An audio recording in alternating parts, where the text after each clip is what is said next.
নমস্কাৰ ষ্টুডিঅ'ত মই বৰ্ণালী স্বাগতম জনাইছো তেজছ লাইফৰ আজিৰ সন্ধিয়াৰ বাতৰিলৈ 2026ৰ বিশ্বকাপ ফুটবলত স্মৰণীয় মুহূৰ্তৰ সাক্ষী হৈ ৰল ফুটবল দুনিয়া শক্তিশালী ফ্ৰান্সক 2-0 গলত পৰাভূত কৰি স্পেইনৰ ফাইনেলত প্ৰৱেশ চাও আহক আমাৰ এই বিশেষ প্ৰতিবেদন ফিফা বিশ্বকাপ 2026ৰ প্ৰথমখন ছেমিফাইনেলত ফুটবল বিশ্বই দেখিলে এক অনবদ্য প্ৰদৰ্শন শক্তিশালী ফ্ৰান্সক 2-0 গলত পৰাস্ত কৰি স্পেইনে 2010 চনৰ পিছত পুনৰবাৰ বিশ্বকাপৰ ফাইনেলত স্থান নিশ্চিত কৰিছে ডালাছ ষ্টেডিয়ামত অনুষ্ঠিত হোৱা ৰোমাঞ্চকৰ ছেমিফাইনেলখনত আৰম্ভণিৰে পৰাই আক্ৰমণাত্মক ফুটবল খেল দেখুৱাই স্পেইনে খেলৰ 22 মিনিটত মিকেল ওয়াৰজবালে পেনাল্টিৰে দলক আগবঢ়ায় দ্বিতীয়াৰ্ধত 58 মিনিটত পেড্ৰ পৰোৱে আৰু এটা গ'ল কৰি স্পেইনৰ জয় নিশ্চিত কৰে সমগ্ৰ খেলখনত স্পেইনৰ সুসংগঠিত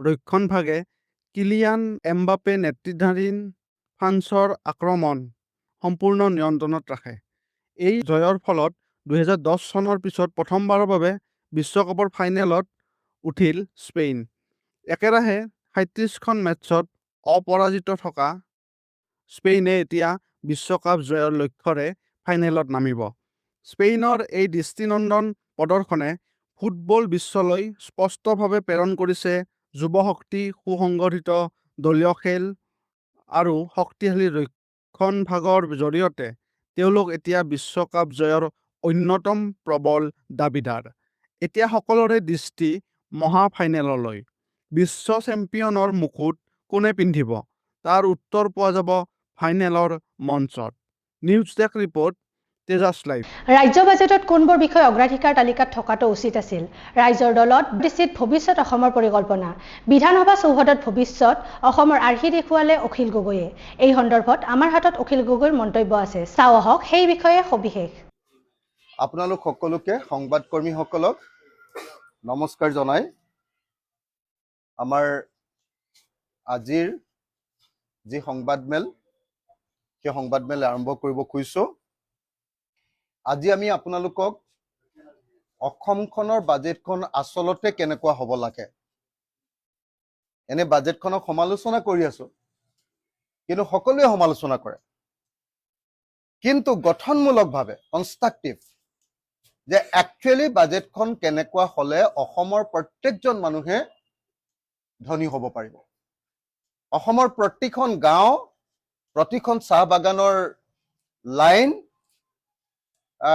প্ৰতিখন নগৰৰ বস্তি এলেকা ৱাৰ্ড আৰু অসমৰ চৰচাপুৰি এলেকা সকলো অঞ্চল অসমত বসবাস কৰা সকলো অঞ্চলৰ মানুহ কেনেকৈ একচুয়ালি ধনী হ'ব পাৰিব তেনেকুৱা এখন বাজেট য'ত চৰকাৰী কৰ্মচাৰীৰ পৰা আৰম্ভ কৰি যুৱক যুৱতীলৈকে য'ত ছাত্ৰ ছাত্ৰীৰ পৰা আৰম্ভ কৰি বৃদ্ধ মানুহলৈকে প্ৰত্যেকৰ কাৰণে সেফগাৰ্ড থাকিব প্ৰত্যেকৰ কাৰণে এটা নিৰ্দিষ্ট ব্যৱস্থা থাকিব য'ত অসমৰ ভৱিষ্যত পুৰা ভাল কৰিব পাৰিব তাৰ কাৰণে আমি এখন বাজেট তৈয়াৰ কৰি উলিয়াইছো এই বাজেটখনৰ নাম দিছো অসমৰ অৰ্থনীতিৰ আমূল পৰিৱৰ্তনৰ ৰূপৰেখা অসমৰ অৰ্থনীতিৰ আমূল পৰিৱৰ্তন মানে একদম কমপ্লিট পৰিৱৰ্তন ৰূপান্তৰৰ ৰূপৰেখা এখনে হল আমাৰ ৰাজ্যৰ দলৰ বাজেটখন ইয়াত 5টা বস্তু থাকিব এই বাজেটখনত এটা হল হেউজ স্বৰাজ তাৰমানে গাঁৱে গাঁৱে বছৰত 3বাৰ খেতি ক'ত খেতি হ'ব পথাৰবিলাক আমি টোটেলি প্ৰফেশনেল কৰি দিম আৰু পথাৰবিলাক যেতিয়া প্ৰফেশনেল কৰি দিম ইয়াত আপোনালোকক দেখুৱাইছো আমি যেতিয়া পথাৰবিলাক যেতিয়া প্ৰফেশনেল কৰি দিম আপোনালোকে দেখিছেনে প্ৰতিখন পথাৰ এনেকে প্ৰফেশনেল হ'ব প্ৰতিখন পথাৰ প্ৰফেশনেল হ'ব প্ৰতিখন পথাৰত এবছৰত 3টা খেতি হ'ব এটা ধান এটা মাকৈ এটা সৰিয়হ ধান মাকৈ আৰু সৰিয়হ প্ৰতিখন পথাৰত 3টা খেতি হ'ব আৰু প্ৰতিখন পথাৰত এনেকৈ 3টা খেতি কৰিবৰ কাৰণে চৰকাৰৰ পিনৰ পৰা এখন গাঁৱত 5খনকে ট্ৰেক্টৰ ইয়াত আছে ট্ৰেক্টৰখিনি ইয়াত যে ট্ৰেক্টৰ আমি ব্যৱহাৰ কৰি আছো দেখিছেনে 5খনকে ট্ৰেক্টৰ চৰকাৰৰ পিনৰ পৰা এখন এখন গাঁৱত ফ্ৰী কৰি দিয়া হ'ব কেলে ফ্ৰী কৰি দিম কাৰণ আমাৰ গাঁৱত বহুত দুখীয়া মানুহ আছে আৰু দুখীয়া মানুহবিলাকে 3বাৰ খেতি গৰুৰে কৰিব নোৱাৰে 3বাৰ যদি খেতি হয় গৰুৰে নহব গতিকে চৰকাৰৰ পিনৰ পৰা ট্ৰেক্টৰ দি দিম আৰু ট্ৰেক্টৰে নহয় একদম আধুনিক যুগৰ ধান কটা মেচিন হাৰ্ভেষ্টিং মেচিন মাকৈ কটা মেচিন এইবিলাক বস্তু আমি চৰকাৰৰ পিনৰ পৰা মেকানাইজেশ্যনটো কৰি দিব লাগিব অসমীয়া জাতিৰ আটাইতকৈ ডাঙৰ বস্তুটো কি জানে আমাৰ এই পথাৰবিলাক সৰু সৰু ইয়াত ট্ৰেক্টৰ চলিব নোৱাৰে কেলে আমি বৰষুণৰ ওপৰত চলু কাৰণে ভেকুলি বিয়া পাতি চলু কাৰণে আমাৰ পথাৰবিলাকত বৰষুণৰ পানীটো জমা কৰি ৰাখিবলগীয়া হয় ইৰিগেশ্যন নাই সেইকাৰণে আমি 3টা বস্তু অসমৰ ৰাইজক দি দিম বাজেট কৰিলে ৰাইজৰ দলে যিদিনা বাজেট কৰিব এক অসমৰ প্ৰত্যেকখন পথাৰত 100% ইৰিগেশ্যন 2 অসমৰ প্ৰতিখন গাঁৱৰ মানুহৰ কাৰণে 5খনকে ট্ৰেক্টৰ 3 হাৰ্ভেষ্টিং মেচিন আৰু এইদৰে দৰৱ স্প্ৰে কৰিবৰ কাৰণে ড্ৰোন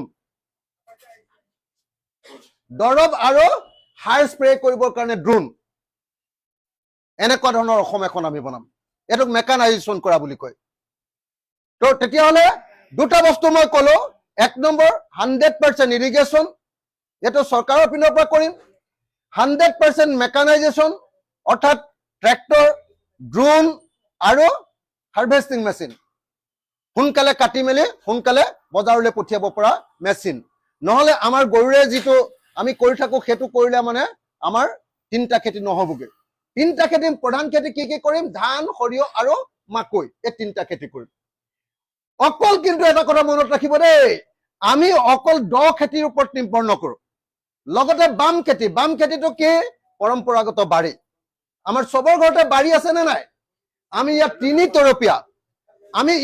তৰপীয়া বাৰী কৰিম তলত আদা আৰু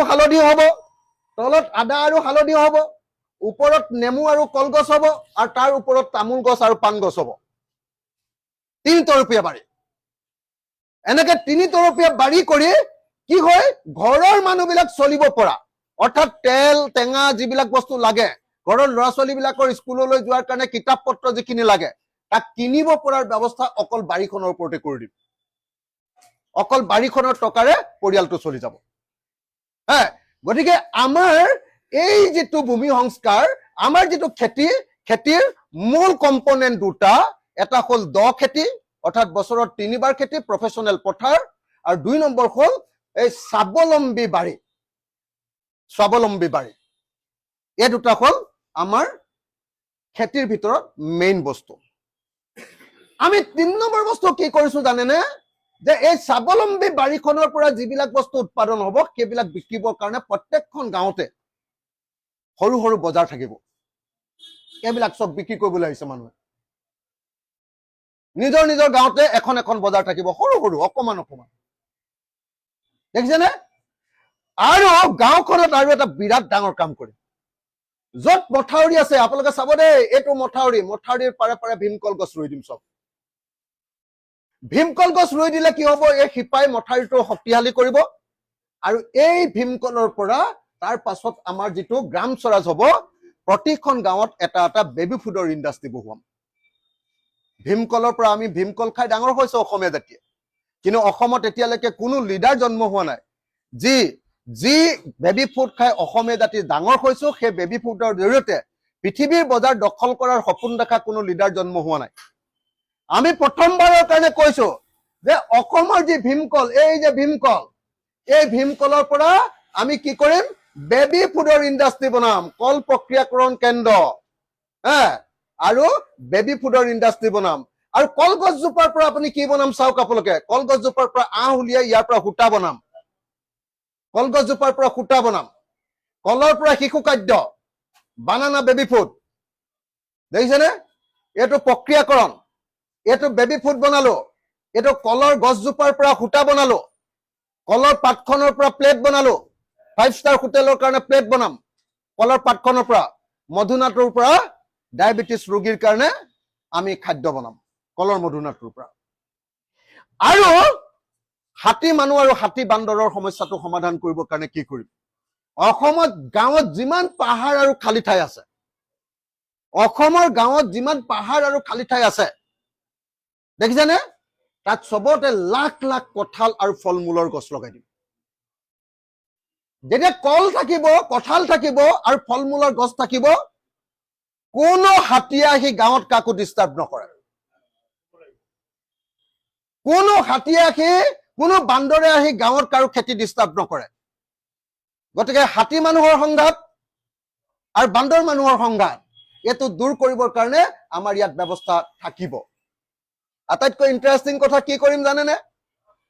গাঁওবিলাক অকল খেতি কৰাই নহয়, গাঁওবিলাকত আপোনালোকে চাব দেই, কৃষক মুক্তি কেন্দ্ৰ এটা কৰি দিম।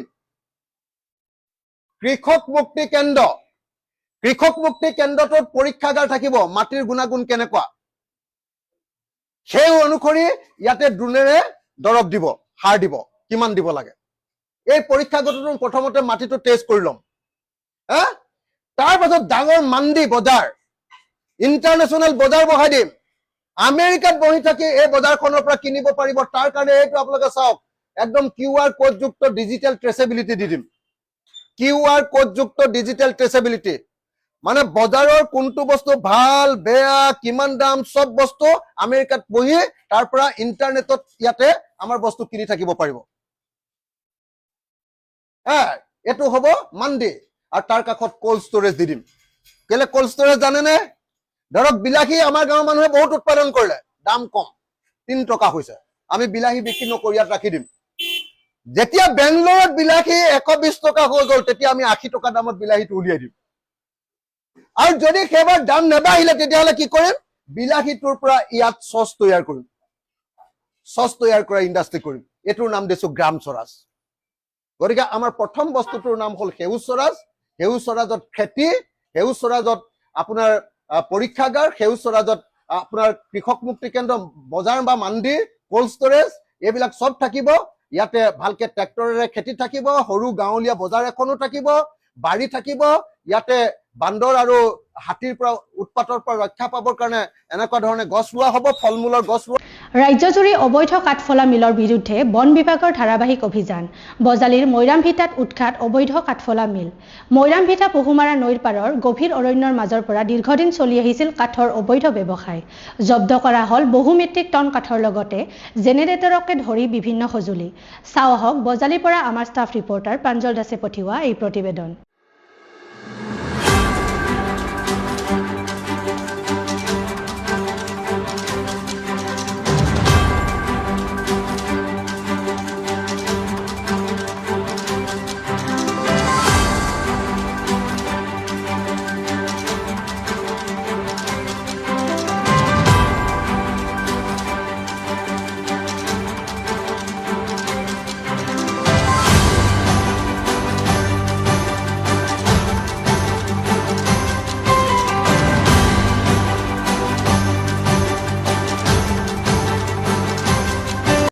এটা কণ্টিনিউৱাছ আছিলে অপাৰেশ্যন আছিলে।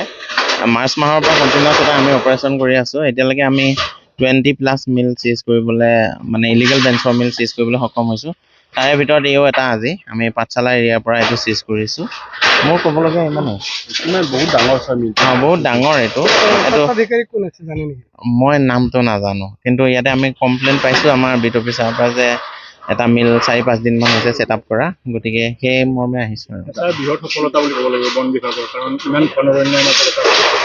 হয়। আপোনালোকে গমেই পাইছে ৰাস্তাৰ পৰা কিমান দূৰত, বহুত দূৰত আছে। হয়, জংঘলৰ মাজত আছে, নৈৰ কাষত আছে। বজালীৰ ভিন্ন প্ৰান্তত আৰু এনেকুৱা বিধানসভাৰ মজিয়াৰ পৰা অখিল গগৈক বহিষ্কাৰ।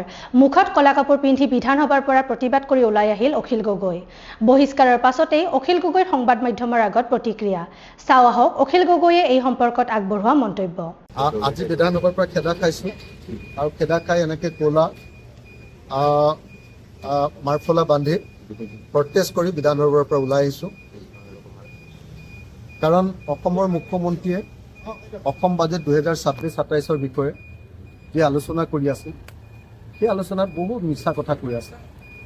কৈছিল যে অসমৰ এতিয়া পভাৰ্টি ইণ্ডেক্স মানে দৰিদ্ৰতাৰ হাৰ ইমান কমি গ'ল, মাল্টি ডাইমেনশ্যনেল প্ৰপাৰ্টি ইণ্ডেক্স বুলি কয় ইমান কমি গ'ল যে অসম এতিয়া ভাৰতবৰ্ষৰ ভিতৰতে এখন ভাল ৰাজ্য মই তেতিয়া ক'লোঁ যে মোৰ লগত নীতি আয়োগৰ প্ৰতিবেদনটো আছে নীতি আয়োগৰ প্ৰতিবেদন মতে কিন্তু অসম ভাৰতবৰ্ষৰ 6 নম্বৰ দুখীয়া ৰাজ্য মাল্টি ডাইমেনশ্যনেল প্ৰপাৰ্টি ইণ্ডেক্সত 6 নম্বৰ 1 নম্বৰটো হ'ল মই ক'লোঁ যে 1 নম্বৰখন হ'ল বিহাৰ 2 নম্বৰখন হ'ল আপোনাৰ মেঘালয় 3 নম্বৰখন ঝাৰখণ্ড উত্তৰ প্ৰদেশ 4 নম্বৰ মধ্যপ্ৰদেশ 5 নম্বৰ আৰু 6 নম্বৰ আটাইতকৈ দুখীয়া ৰাজ্যখনৰ নাম হ'ল অসম তেতিয়া তেখেতে ক'লে যে নাই 36% পৰা আমি 14%লৈ কমালোঁ মই ক'লোঁ যে বিহাৰে 56% পৰা যে 25%লৈ কমালে গোটেই ভাৰতবৰ্ষতে এইটো কমি আছে অকল অসমেতো কমোৱা নাই যেতিয়া মই এনেকৈ ক'লোঁ যে অসমে মাত্ৰ 14.47% তেওঁ কৈছে যে পভাৰ্টি আছে এতিয়া মই যেতিয়া ক'লোঁ যে নাই এইটোতো ভাৰতবৰ্ষৰ ভিতৰতে 6 নম্বৰ আটাইতকৈ বেছি দুখীয়া ৰাজ্য তেতিয়া তেওঁ স্পীকাৰক ক'লে যে এনেকুৱা ধৰণৰ প্ৰশ্ন সুধি থাকিলে একশ্যন ল'ব লাগে স্পীকাৰে লগে লগে মোক আজিৰ দিনটোৰ কাৰণে এক্সপেল কৰিলে লগে লগে মই মুখত ক'লা কাপোৰখন বান্ধিলোঁ আৰু প্ৰটেষ্ট কৰিলোঁ আৰু তাৰপাছত বিধানসভাৰ পৰা ওলাই আহিলোঁ কৈছে যে গৌৰৱৰ কথা এইটো বৰ আচৰিত কথা যে অসম বোলে দুখীয়া ৰাজ্যৰ ভিতৰত 6 নম্বৰ হোৱাটো বোলে তেওঁৰ কাৰণে বৰ গৌৰৱৰ কথা অসম বোলে দুখীয়া ৰাজ্যবিলাকৰ ভিতৰত যে 6 নম্বৰ হ'ব পাৰিছে এইটোৱে তেওঁৰ মনত শান্তি বোলে মুখ্যমন্ত্ৰী হিচাপে মই কৈছোঁ যে অসম ধনীৰ ভিতৰত যদি 5 নম্বৰ হয় তেতিয়াহ'লে মোৰ শান্তি আহিব হিমন্ত বিশ্ব শৰ্মাৰ শান্তি আহিছে অসম দুখীয়া ৰাজ্যবিলাকৰ ভিতৰত ভাৰতবৰ্ষৰ 31খন ৰাজ্যৰ ভিতৰত ৰাজ্য আৰু কেন্দ্ৰীয় শাসিত অঞ্চলৰ ভিতৰত 31খনৰ ভিতৰত 6 নম্বৰ দুখীয়া হোৱাৰ কাৰণে তেওঁ মনত বিৰাট শান্তি আৰু সেইটোকে বুজাই কৈছে যে কেলে আমি ধনী হৈছোঁ জানিছে এনেকৈ কৈছে আমাৰ দৰিদ্ৰতা কেলে কমিছে জানিছে কাৰণ আমি অৰুণোদয় দিছোঁ মোক ইনচাল্ট কৰিছে বোলে তুমি বামপন্থী হৈ বোলে অৰুণোদয় পইচা দিয়াটো তুমি বিৰোধিতা কৰিছা দুখীয়া মানুহক হে মইতো বিৰোধিতা কৰা নাছিলোঁ তাত মই বিৰোধিতা কৰা নাই মই খালি কৈছোঁ যে অকল মানে বেনিফিচিয়াৰী স্কিম দি কেতিয়াও মানুহক ধনী কৰিব নোৱাৰে হে মই অৰুণোদয় কেতিয়াও বিৰোধিতা কৰা নাই কিন্তু তেওঁ মোক গালি পাৰি আছে যে তোমালোকে মানে DBT direct benefit transfer direct পইচা দি দিলে কিয় বেয়া পোৱা হে তাৰমানে এই যে অকণমান পজিশ্যন ভাল হৈছে এইটো অৰুণোদয় 1250 টকা দিয়াৰ কাৰণে বোলে দৰিদ্ৰতা হ্ৰাস হৈছে যদি 1250 টকা দি অসমৰ এজন মানুহৰ দৰিদ্ৰতা হ্ৰাস কৰে তেতিয়াহ'লে সেই দৰিদ্ৰতা হ্ৰাসটো আপুনি প্ৰশাসন নহয় বুলি কি ক'ব ভাৰতবৰ্ষৰ 31খন ৰাজ্য আৰু কেন্দ্ৰীয় শাসিত অঞ্চলৰ ভিতৰত যদি অসম 6 নম্বৰ আটাইতকৈ দুখীয়া ৰাজ্য হয় তাৰ পাছতো যদি অসমৰ মুখ্যমন্ত্ৰীজনৰ বৰ ভাল লাগে বুকুখন ফুলি থাকে তেতিয়াহ'লে সেই মুখ্যমন্ত্ৰীজনক আমি কি মুখ্যমন্ত্ৰী বুলি ক'ব পাৰোঁ ডিব্ৰুগড়ৰ বাণীপুৰ ৰেলৱে ষ্টেচনৰ সমীপত যুৱকৰ মৃতদেহ উদ্ধাৰ পুখুৰীৰ পৰা মৃতদেহ উদ্ধাৰৰ পিছতে চাঞ্চল্য পথ দুৰ্ঘটনাৰ সম্ভাৱনা নাকচ পৰিয়ালৰ পৰিকল্পিত হত্যাকাণ্ড বুলি অভিযোগ উত্থাপন মৃত যুৱকজনৰ নাম শংকৰ পাছৱান ঘটনা সন্দৰ্ভত পৰিয়ালৰ লোকে ডিব্ৰুগড় সদৰ থানাত দাখিল কৰিছে এজাহাৰ চাওঁ আহক ডিব্ৰুগড়ৰ পৰা আমাৰ সংবাদদাতা শিল্পীকা দাসে পঠিওৱা এই প্ৰতিবেদন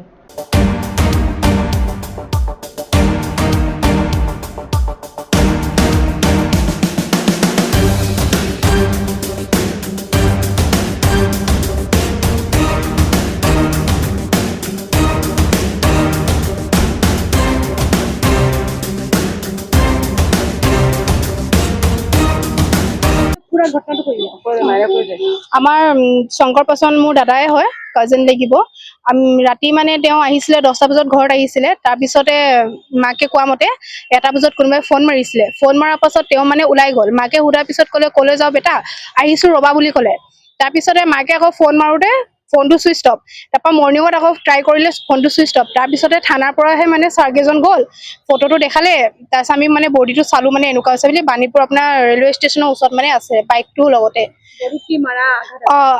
আঘাত আছে পেটত আপোনাৰ মানে কিবা চাকু টাকু দি খোচা টাইপৰ আছে ভৰিত তেনেকুৱা কটা দাগ আছে চকু এইবিলাক মানে গোটেই মাৰি মানে হেৰি ফুলি আছে মানে এইবিলাক আৰু গোটেই মানে আছে মানে ফটো আপোনালোকে মটৰ চাইকেলখন ধুনীয়া আছে মানে তাৰ মানে গাৰ ওপৰত মানে এনেকুৱা থৈ দিছিলে অলপ মানে চাইডত আৰু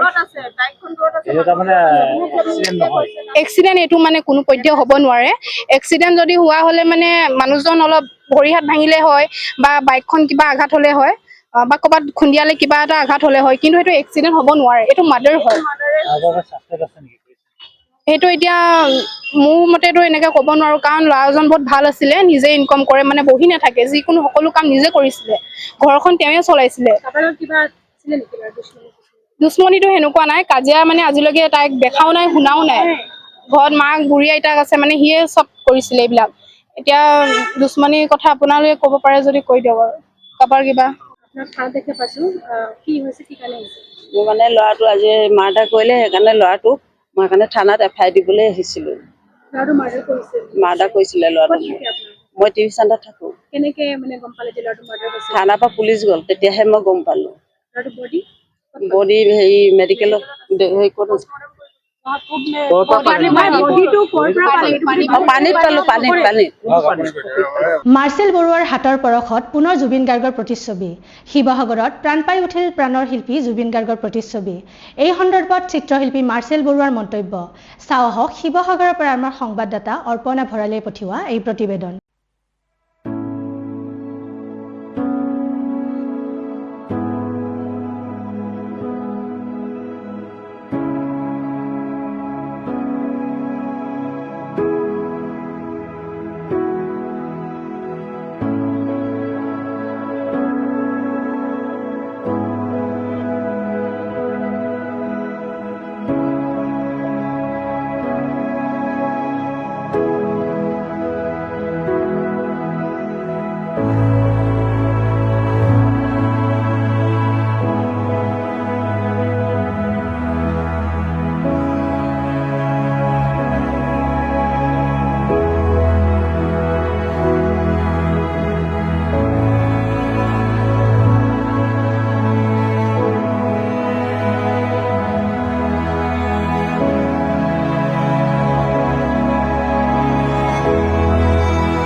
যিহেতু এতিয়া ফ্লাইঅভাৰবিলাকত ছবি অঁকা তেওঁলোকে মানা কৰিছে, তো সেইটোৰ প্ৰতি লক্ষ্য ৰাখি এতিয়া প্ৰাইভেট এখন ৱাল আমি ঠিক কৰিছোঁ ছবি আঁকিবলৈ শিৱসাগৰবাসী ৰাইজৰ সহযোগত। আৰু যিহেতু সেই ছবিখন সম্পূৰ্ণ কৰিব পৰা নাছিলোঁ সেইদিনাখন, সময় হাতত কম আছিলে, সকলোৱে জানেই সেই বিষয়ে, গতিকে ছবিখনক লৈ বহুতে ঠাট্টা কৰিছে। তো মই ভাবোঁ যে জুবিনদাৰ আধাখুৰীয়া ছবিখন সম্পূৰ্ণ কৰিবই লাগিব, তো সেইকাৰণে আহিছোঁ। কেতিয়া আহিছিলে? ছবিখন এতিয়া ৰাতিটোৰ ভিতৰত আঁকি শেষ কৰিবলৈ চেষ্টা কৰিম। শিৱসাগৰ মাছমজিয়াত দৰবাৰ ৰোডৰ এখন দোকানৰ কিনাৰত। ইয়াৰ পিছত পৰিকল্পনা মই ভাবিছোঁ যে গাঁওবিলাকত ল'ৰা ছোৱালীবিলাকৰ লগত গৈ ছবি অঁকা, কথা বতৰা পতা, তেনেকুৱা ধৰণৰ এটা পৰিকল্পনাৰ কথা ভাবিছোঁ।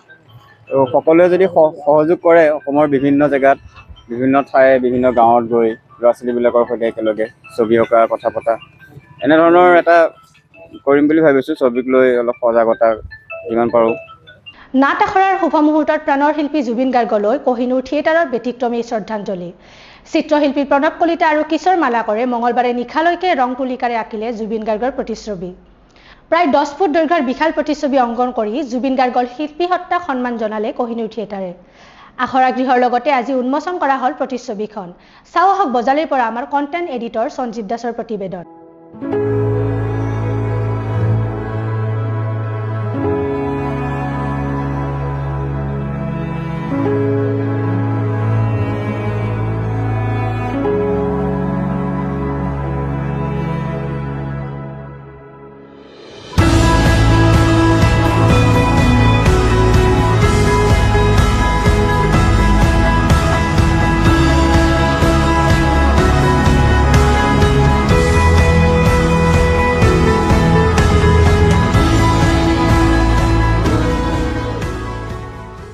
মুকলি হ'ল ৰাজ্যিক বিজেপিৰ সংবাদ সম্পৰ্ক বিভাগৰ কাৰ্যালয়। কাৰ্যালয়টো মুকলি কৰে ৰাজ্যিক বিজেপিৰ সভাপতি দিলীপ শইকীয়াই। বান সমস্যাক লৈও মন্তব্য আগবঢ়ায় ৰাজ্যিক বিজেপিৰ সভাপতিগৰাকীয়ে। চাওঁ আহক গুৱাহাটীৰ পৰা আমাৰ সংবাদদাতা হিমাশ্ৰী কলিতাই পঠিওৱা এই প্ৰতিবেদন।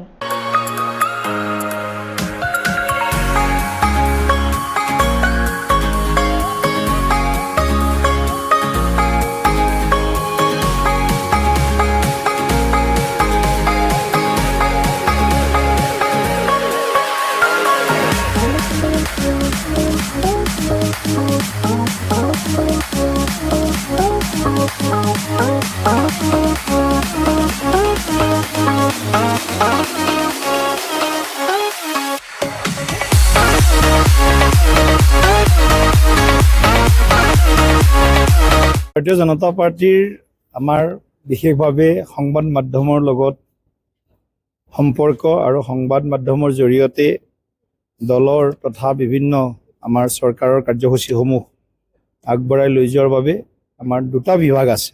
এটা হ'ল সংবাদ বিভাগ আৰু এটা হ'ল সংবাদ সম্পৰ্ক বিভাগ। গতিকে সংবাদ সম্পৰ্ক বিভাগে আমাৰ সংবাদ মাধ্যমৰ যিসকল সংবাদসেৱী বা সাংবাদিক আৰু লগতে বিভিন্ন সংবাদ প্ৰতিষ্ঠানৰ যিসকল মুখ্য সম্পাদক বা সম্পাদক তেনেকুৱা যিসকল বিশিষ্ট সাংবাদিক আছে তেখেতসকলৰ লগত নিৰন্তৰ এক সম্পৰ্ক।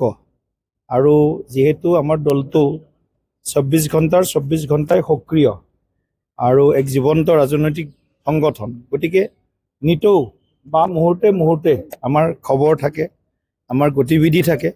এই খবৰ গতিবিধিসমূহ যাতে উপযুক্তভাৱে সংবাদ মাধ্যমসমূহলৈ প্ৰেৰণ কৰিব পাৰোঁ আৰু সংবাদ মাধ্যমে যাতে আমাৰ যিসমূহ খবৰ বা আমাৰ যি নীতিগতভাৱে যিবিলাক আমাৰ সিদ্ধান্ত হওক, ষ্টেণ্ড পইণ্ট, ভিউ পইণ্ট যিবিলাক আমাৰ থাকিব, সেইসমূহ যাতে ৰাইজৰ মাজলৈ আপোনালোকৰ মাধ্যমেৰে সংবাদ মাধ্যমেৰে আগবঢ়াই লৈ যাব পাৰে, তাৰ কাৰণে এই বিভাগটোৰ এটা বিশেষ এটা প্ৰয়োজন আছে। আৰু আমি যেতিয়া সংবাদ বিভাগৰ দায়িত্ব লৈছিলোঁ 2002-03 চনত, তেতিয়াই সংবাদ মাধ্যম বিভাগ এই বিভাগটো সক্ৰিয়ভাৱে কাম কৰিছিল, তেতিয়াৰ পৰা চলিয়ে আছে।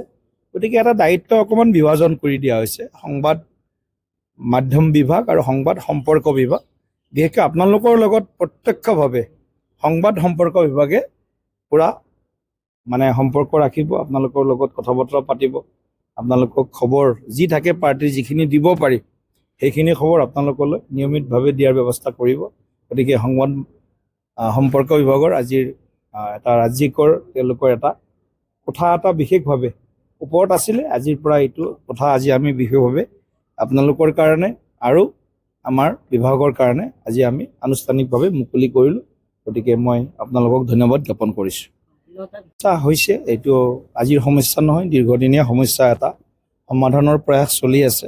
নিশ্চয় চৰকাৰে ইয়াৰ গোটেই বিজ্ঞানসন্মত দিশবিলাক নিশ্চয় অধ্যয়ন কৰি আছে আৰু ইয়াৰ এটা স্থায়ী সমাধান, ছাষ্টেইনেবল চলিউশ্যন যিটো আমি কওঁ, স্থায়ী সমাধানৰ কাৰণে চৰকাৰে ৱাৰ ফুটিং একেবাৰে যুদ্ধৰ পৰিস্থিতিৰে কাম কৰি আছে। কিন্তু যিহেতু আমাৰ গোটেই গুৱাহাটীখনে এতিয়া গুৱাহাটী চিটিখন তললৈ গুচি গ'ল আৰু বাকী অঞ্চলবিলাক ওপৰত থাকিল, গতিকে ওচৰ পাজৰ পাহাৰীয়া অঞ্চল, গতিকে তাৰ পৰা পানীটো স্বাভাৱিকভাৱে পানীৰ যিটো ধৰ্ম তললৈ বৈ অহা, গতিকে পাহাৰৰ কেতিয়াবা ভূমিস্খলন ইত্যাদিও হৈ আছে আৰু গোটেই পাহাৰৰ পানীখিনি আমাৰ গুৱাহাটী মহানগৰৰ মজিয়ালৈকে ভিতৰলৈকে সোমাই আহে।